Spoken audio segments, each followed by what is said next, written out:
So I've now completed round 3, and you can see how the granny square is increasing all the time. So for this round 3, I was working 3 trebles into every space. So I just want to show you the fastening off again, because instead of having the chain at the beginning, we had the standing treble. So I'm just going to show you the ending here. So I've worked the very final treble. I'm just going to pull out that thread long enough to feel I can do a neat darn in. And so I now just have the thread and I'm ready to just darn it across. So put it into my tapestry needle, and then I'm just looking at the top of that standing treble and I'm looking across to the very first V, and that's where I want to go into. So I'm going under the first leg, under the second leg,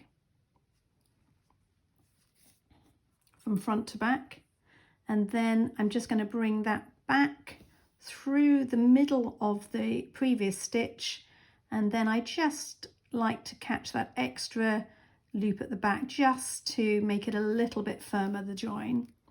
Bring that through and just gently pull in the thread, and as you do it you can see how you're replicating that stitch, so you end up with this really neat join.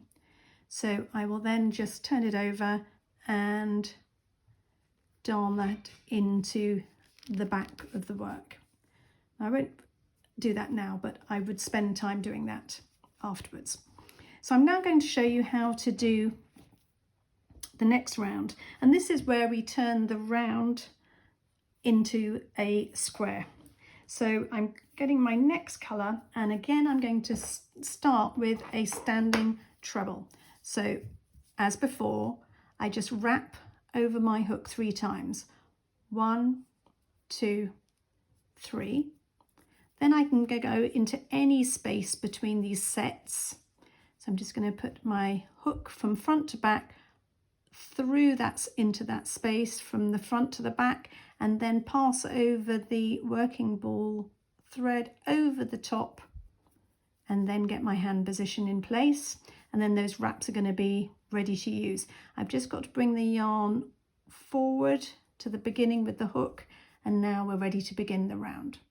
So for this round I'm going to begin with my standing treble, so that counts as 1, and then it tells me to do 2 more trebles into that same space.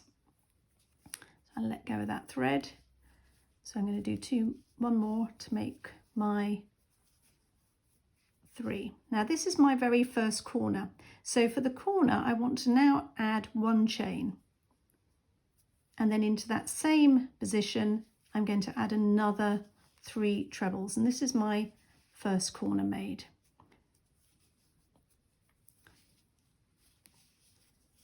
Once that's in place, I'm then going to start working the first side of my square. So there's my corner. So I need to now just miss out the next 3 stitches, 1, 2, 3, and into the next space I'm going to work 3 trebles.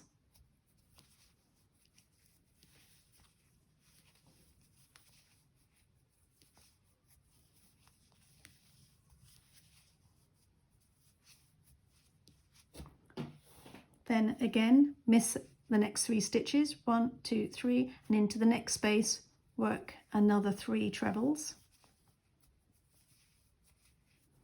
and that will be then my first side. And then I need to work the next corner, so again miss 3 stitches, and into the next space I'm going to work my corner stitch combination. So for the corner I need to work 3 trebles,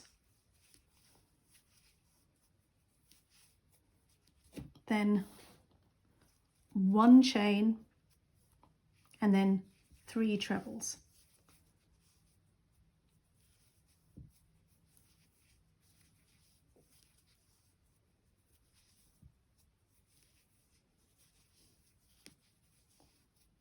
And then I'm ready to then carry on working across here for the next side, corner, side, corner, and finally the next side.